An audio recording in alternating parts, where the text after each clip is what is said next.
Hey, everybody. We are back again with a little Austin Sports Weekend with the man Austin here himself. College football is coming to a close. Regular season's over, championship games And are we're over. here to bow the curtain and lower Yes. it down. We're gonna recap our championship games a little bit and then talk about the playoffs, the top 4 team playoffs, And the controversy that and the lies. controversy that's there. We will not be talking about bowl games yet. We're going to wait another week on the bowl games just to see maybe there's some players that opt in, players opt that out. opt out. So we'll be covering the bowl games next episode. So be sure to check into that one. But before we get started, thanks again to SevereTV.com for setting us up here in the studio. Thanks again for Autographs Plus for setting us up with some autographed helmets. Got a little Eddie George, got a little two of there. But let's go ahead and let's recap these championship games. Then we'll go ahead and cover all 7 of the championship games. Normally we only cover the top 15, but we've only got We'll make 7 an games. exception here. Yeah. Friday we did have a couple of them. We had New Mexico State and Liberty. Liberty is 13-0. Yeah, Liberty is 13. Undefeated.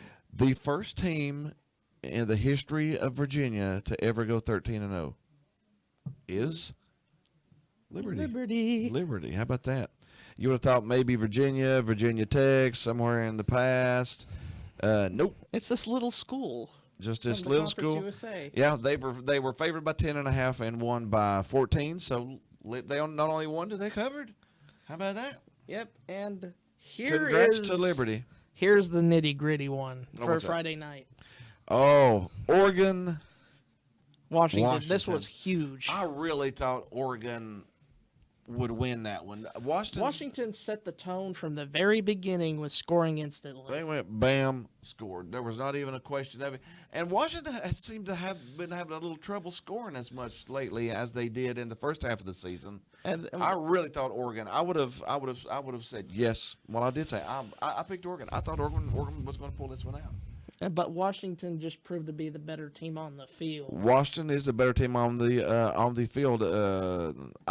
They beat Oregon twice. It's hard to beat a team twice. How do you beat a top 5 team really Twice. twice in the same season? Oregon has 2 losses. Both of them are Washington. Well, Washington, I want to give Kalen DeBoer, their head coach, the ultimate props Some here credit, yeah. because he took All the noise, Washington to the playoff in year 2. all the noise, all the Oregon's really the better team. The All Huskies the went out Huskies- there and barked their bark and Well, woof their woof. They looked good. They looked good, and They look like a playoff team, may I say. yeah, you gotta give him credit. Well, he was 27 of 39. How about that? 27 of 39 for 319 yards. Didn't have the interception, but He did have one Bo pick. Nix threw the ball intercepted right back at him, so it wasn't as if it was costly. Yeah, and their lead rusher had 28 carries for $152 and 2 TDs. So the running game was Balance. the running game was on point. They had 2 receivers over 100 yards. So I mean, you can't say anything about them. Again, I don't know exactly how good they are with the rest of the football The rest of the landscape. football, yeah, Because the Pac-12 sort of, they were hot at the beginning of the year, and then they sort of teetered down. teetered down towards the end of the year. But Washington did what they needed to do. I really thought Oregon was a top 5 team all across the conference. So you got to say Washington is now. And Washington ends up at number 2 in our rankings. 2 in our rankings. All right, let's jump into our Saturday games. We had Oklahoma This is where State. the juicy material begins. Yeah, Texas, they dominated, man. From start to finish. Texas was They favored put by a horn right through their gut. Yeah, they were favored by 14.5 and won by 28. Oh, So and Oklahoma State was not a bad team. Oklahoma State was 9-3 going in. and then Texas just punishes And them from the beginning. When you beat a number 18 ranked team 9-3 by 28, you double them up plus. I say you deserve a spot. Texas looked really good. They did. They looked like A playoff team. a playoff team. They did. They went in there and they dominated. They didn't just How about they Sarkisian? didn't win 24-21. They won by 49-21 How about in your championship game. How about Sarkisian? Sarkey. The Sark the Shark. Sark the Shark. Got Texas in there. And he's got Texas, dare I say, after the first time, and it feels like a long time. It's been a long time since Texas has been really, really good. And it feels like this year. I mean, what? It was back, Vince Young? With Mac Brown and company. Mac Brown and Vince Young was the last time Texas was actually good. So congrats to Texas. They really did look good. And then the game of the year so far, really. Georgia, Alabama. Who would have thought that Nick Saban would be the one to put a dent in that win streak? If anybody was going to do it, who was going to? Alabama's lost 2 games in the past 3 years. What are they? Alabama. Alabama's beat them twice. That's only the last 2 losses they've had. Over to Nick Saban. What's to Nick Saban? There's a reason why he's called one of the best He coaches. is the best college football coach, at least in our era. In our era, there is no comparison. Not even anybody even really close. Now, it was 27-24. It wasn't – they didn't beat them by 20. But or it was a anything like that. competitive, tough – it was a good football game. It was a good football game. Georgia had a chance to hold them But and get the ball back at the Milroe end. Milroe ran down the clock, and that was it. Milroe was benched game 2, and now he's one of the best quarterbacks in the game. He was a Heisman candidate until they announced the leave it to the GOAT, Nick Saban. I am not a Georgia fan. I am not an Alabama fan. But when you watch Nick Saban coach, it's like an orchestra. He is a wizard, man. He gets stuff out of people. He gets people to play. It's fantastic. And then Alabama's defense, which is held Georgia to 24. How about that? What is Nick Saban's calling card? His defense is his big thing. And what is Kirby's calling card? It's defense. And it showed mostly throughout the game. 27-24. It was a struggle. I mean, this wasn't a 59. This wasn't a 49-47 game. There was This was in the 20s. There was a key play though that Georgia missed up the snap. They fumbled the ball. They gave it to Alabama, and that was the go-ahead score at the end of the game. That was it was and games where the teams are really evenly matched. When you it's turn over the normally ball. turnovers. And Georgia blinked, and Alabama took over. And that was it. Yeah, that's all it took was that one little crack in the armor, and deep, it was over. You know, also there's one positive to this game though. It was goodbye Gary Danielson. Oh yeah, all the SEC fans are so happy Joyous. to see him go. And Georgia was favored by 5.5. I think we took Alabama, didn't we? I thought to We myself, took- there was no we way took that it was Alabama gonna to- be that big. We took Alabama to pull that one, so But we Georgia actually, is a we good actually got that one football right. team. I'm not Oh, gonna. no. Yeah, Georgia. I still think, honestly, if they played again, Georgia would win the second time. Because it's hard to beat a team twice. It's hard to beat. It's hard to beat Georgia twice. It'd be really hard to beat. Like Georgia it's hard twice. to beat Alabama twice. Yeah, that's why if Georgia would have snuck into the playoffs, which we'll get into here in a second, I think Georgia would have probably won the national title because I don't know if That would Alabama would motivate have beat them. them again. Yeah. Down at the AAC, the American Athletic Got us Conference, an upset. SMU Tulane. I actually thought Tulane would win this one, but no, we had. SMU. How about the Southern Methodist Mustangs? Or did we pick SMU? Did we pick SMU? I think we picked Tulane in I this. thought we picked Tulane too, but yeah, Wave SMU has- 26-14. The tide is out. Not the Crimson Tide, but the Green Wave. The Green Wave, the Tulane Green Wave, yeah. And how about this for a Big Ten championship game? Michigan 26. Iowa nothing. Iowa's defense showed up. They'd forced multiple punts. It was a But- punt fest there forever. But Iowa's offense is continuing to rep its reputation. 0 points. Didn't even get close enough for a field goal. No point. No wonder Brian Ferentz is getting let go. Yeah, now, just to clarify it, his father is the head coach, And he's pretty good at Mike it. Ferentz. But Kirk Ferentz. Yeah, Kirk Ferentz. Kirk Ferentz is the head coach, and he's a pretty good head coach. But his son is the offensive coordinator, and this is the weird thing. They put in a clause in his contract at the beginning of the year. They had to average how many points? 25 points. a 20, game. 25 points a game, or he was let go at the end of the season. How much did they average? Well below that. I think it was like 20 or less. Like 19 or 19 or something? 18, probably 16 after this game. So, yeah, so the head coach's son will be let go at the end of the season here, Maybe which Iowa- which seems weird. Maybe Iowa can shift that momentum from the offense, and maybe they can pair that good defense Their they have. defense is fantastic. Their defense finished top 4 in the country. We were actually talking. And top 5 in yards allowed as a team. You want to know how many 20-yard rushes they allowed during the 13-game season? 1. One. That's good. Why can you just one? And let me tell you, That's a good defense, man. Iowa's One defensive- 20-yard run. Iowa's defensive coordinator Phil Parker won the Broyles Award. Now, if you don't know what the Broyles Award is, it's for the best coordinator in America.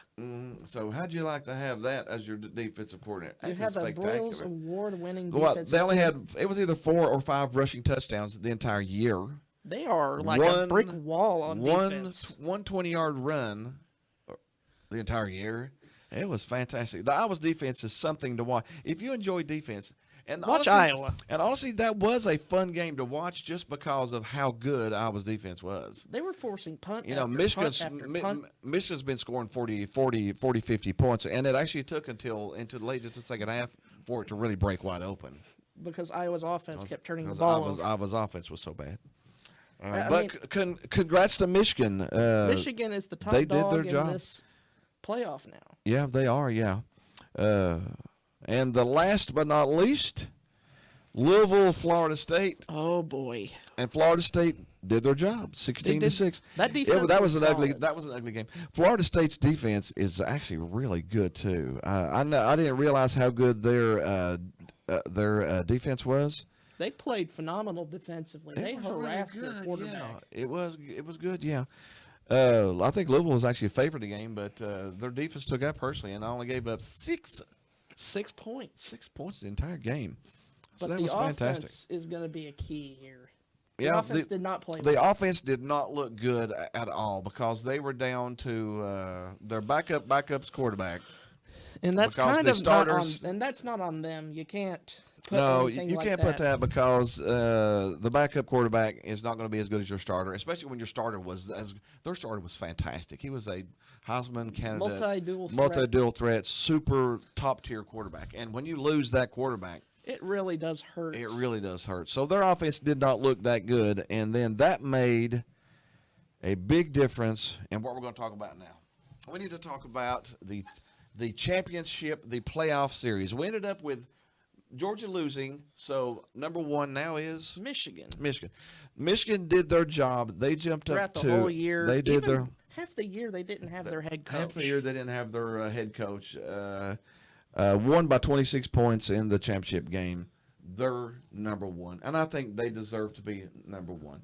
Number 2, Is Washington. Washington jumps up to number 2. I'm sorry for doubting this Washington team. I feel Yeah. stupid now. Yeah, and honestly, I still don't have complete and utter confidence in them, and I don't know why. They just beat an Oregon team that I thought was probably top 3 or 4 in the country, Twice. and they beat them twice. They beat them twice. Beat them I twice. think they're pretty good. So I should feel better You should. about I do feel Washington, better now about them. but I don't know if I still do. I don't know. It's weird. I should be giving Washington way more credit than what I am. And but Michael they Penix are is pretty good. they are number 2. I thought honestly, Penix was my the first half of the season was my pick for the Heisman. I 'cause think he won the looked that Heisman in the good. Pac-12 title game. I don't know. Did he? Did he? Possibly. I don't know. He's got It's good so up in the air. competition. Jaden Daniel out of LSU. People really love him, even though they got 3 losses. So I don't know. Thank you, Brian Kelly. Thank you, Brian Kelly. But here's where it gets interesting. Number 3. Okay, see, Georgia's out Because they took the loss. because now, first of all, let's talk about that for a second. The best team in the country, and honestly, probably Throughout the whole year. still the best team in the country, dropped 2. 6. So Georgia's out.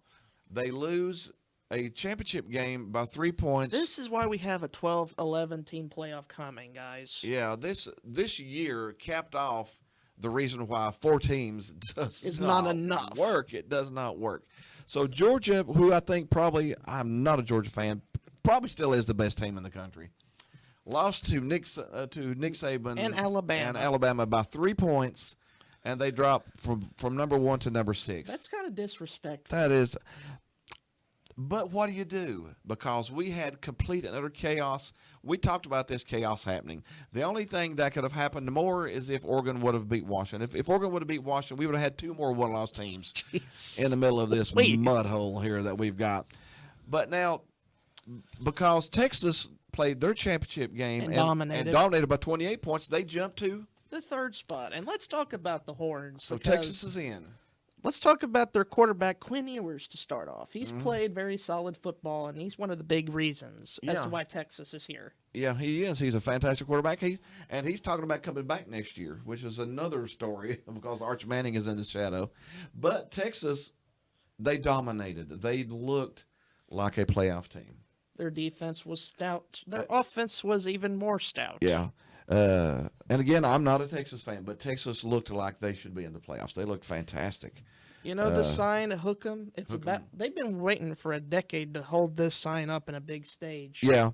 So that means Texas at number 3 jumps in front of Georgia, and they also jump in front of Alabama, which they should because they beat Alabama, and they also jump in front of Florida State.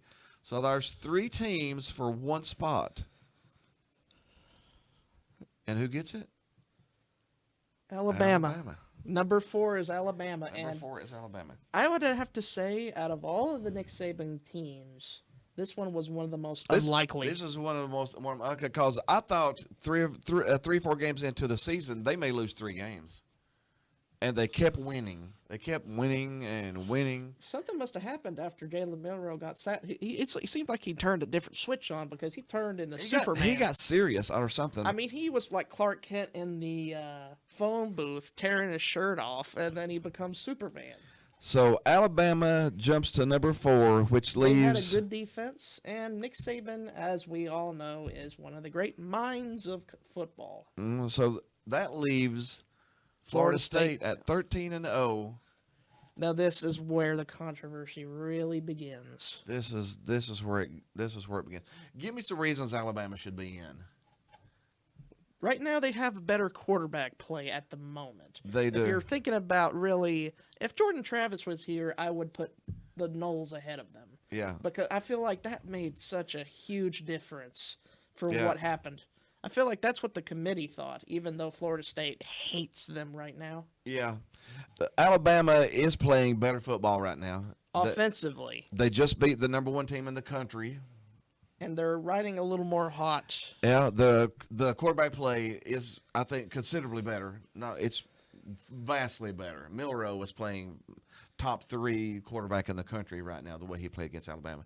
So Alabama has played a tougher schedule. In my opinion, yes. They Florida State, it's not to say Florida State hasn't faced anyone No, tough. we're just giving Alabama the reason for Alabama to be there. Alabama's played a tougher schedule. They got better quarterback play right now, and they just beat the number 1 team in the country.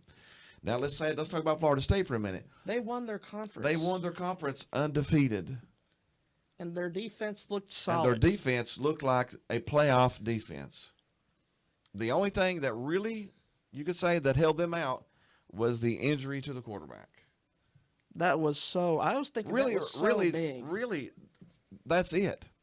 And that's why people are up in arms about it, I think. Now, their backup quarterback's not chops Swiss cheese, nothing. You know, he's a 4 or 5-star quarterback. He's a good young quarterback, but he's not. He's not ready yet, I think. He's not ready. But would he be ready after a month of practice for the bowl? Possibly. I feel like Norvell has done a good enough job with Florida State. Yeah. Now, here's the part where I want to get to, Yeah. the outrage from the fans here. Yeah, I think the fan base needs to. Calm down a little Calm bit. down a Just little take a bit. chill pill. I know you're upset about missing it this year, but if you have a good enough season next year, you're going to get in regardless. The Florida kids, the Florida players deserve this bowl game. They deserve to go chill, have some. Bowl games are supposed to be fun anyways. Playoffs are playoffs, but bowl games are supposed to be fun. They could go have some fun at this. And they're playing Georgia. Go and they could go and have a month to get ready. They could beat Georgia. They could go and have some fun. And I think the outrage a little bit is taken away from the players, and I really feel bad for the players because the players should be enjoying this time right now. And Instead of having the and fan. still having the fans and the people. And again, I can understand the outrage. If that was Tennessee that got held out like that, whoa. There would be a lot of anger. It would be some ugly stuff out there. There'd be a lot of mustard balls floating around.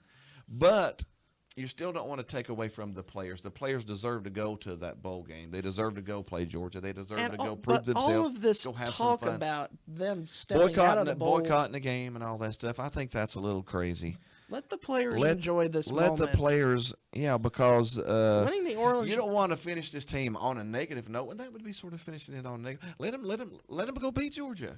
let them compete and win the Orange Bowl. The Orange Bowl is not worthless, guys. Yeah, if you could go to the Orange Bowl and beat Georgia, you could say, "I told you so," because you're not going to get in at this point. They're not going to change what they did. They're not going to redo the numbers. They're not going to redo the playoffs.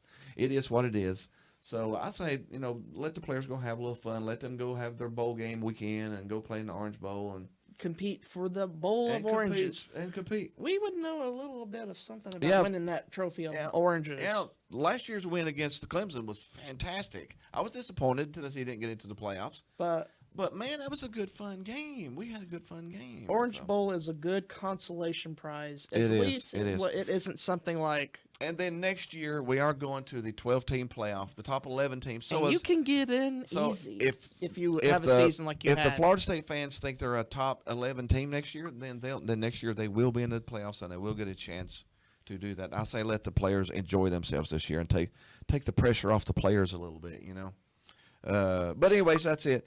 We'll. Do you want to talk a bit? Who do you think will win the first playoff? The worst playoff games. We got Washington and Texas playing. Michigan, Alabama, in the other. Yeah. Well, we'll actually cover them a little bit in the bowl games next week about the spread and the points and stuff. But honestly, I think we're going to probably have a rematch of Texas, Alabama. And Alabama losing to Texas early in the year, man. Looking back at that game, isn't that important? Yeah, how about that? How important is that one game, the one out of conference game they played? See, it does matter. it does matter. That one game does matter. Yeah, and honestly, we probably got another Alabama win, maybe. Possibly. We'll cover these more in depth next week. That's all we're going to talk about this week. We'll jump into all the bowl games next week. We'll do a bowl game preview, talk about the championship a little bit more in depth after we see more players who are going to opt in and opt out. Who else is going to be playing? All the players should be playing in the playoff games. But we'll cover that all next week. Hope you had a little fun with us talking about college football. College football's petering down to the end, but we've still got some really good playoff games, some really good bowl games coming up. So don't boycott and stay tuned. Stay tuned. Have a little fun. It's college football. Have a little fun. We hope you had a little fun with us. Thanks again for Severe TV for setting us up here. Thanks again for Autographs Plus setting us up with some helmets. They got a couple stores around. One Severe will want to pitch you forward. Go buy some Christmas presents. Other than that, we'll see you next week. See you next week.